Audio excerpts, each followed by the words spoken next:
સમાચાર દ્વારકાથી પ્રાપ્ત થઈ રહ્યા છે। દ્વારકા જિલ્લામાં ભારે વરસાદથી વર્તુ ડેમ છલોછલ થયો છે, જેના કારણે ડેમના 4 દરવાજા ખોલવામાં આવ્યા। ડેમના દરવાજા ખોલાતા રાવલ ગામ ફરીથી બેટમાં ફેરવાયું। રાવલ તેમજ સૂર્યાવદર ગામમાં પાણી ભરાયા છે, તો હર્ષદ, ગાંધવી, રાવલ, ગોરાના, રાણપરડા, ઝરેરા સહિતના ગ્રામ્ય વિસ્તારોને એલર્ટ કરવામાં આવ્યા છે।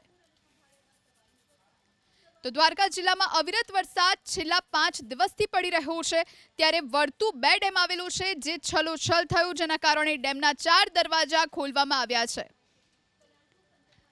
આગળ વધીને વાત પોરબંદરની કરીશું। પોરબંદરમાં છેલ્લા 1 અઠવાડિયાથી વરસાદ વરસી રહ્યો છે અને સિઝનમાં અત્યાર સુધી અંદાજિત 40 ઇંચ જેટલો વરસાદ વરસી ચૂક્યો છે, જ્યારે પોરબંદરના મહત્વના ગણાતા ખંભાળા અને પૂજળા ડેમ ઓવરફ્લો થયા। 1 વર્ષથી 1.5 વર્ષ ચાલે તેટલું પાણી આ ડેમમાં ભરાઈ ચૂક્યું છે। આ ખંભાળા ડેમ ઓવરફ્લો થવાથી નીચાણવાળા વિસ્તારમાં આવતા 13 જેટલા ગામોને સાવચેત કરવામાં આવ્યા છે।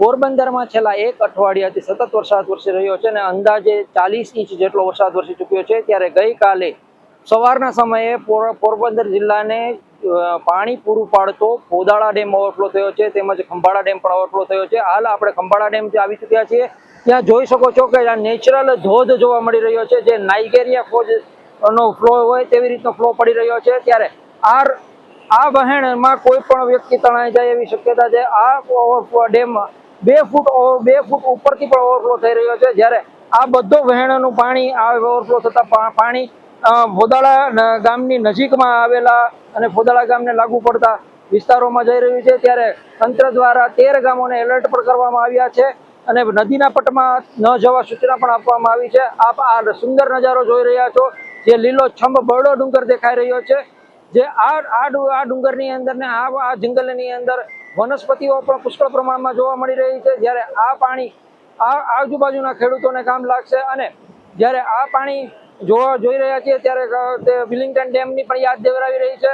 આ કુદરતી ડેમ છે, 3 બાજુ ડુંગર છે, બરડો ડુંગર છે અને એક જ બાજુ પારો બાંધેલો છે અને આ પાણી પોરબંદર માટે જીવન દોરી સમાન છે।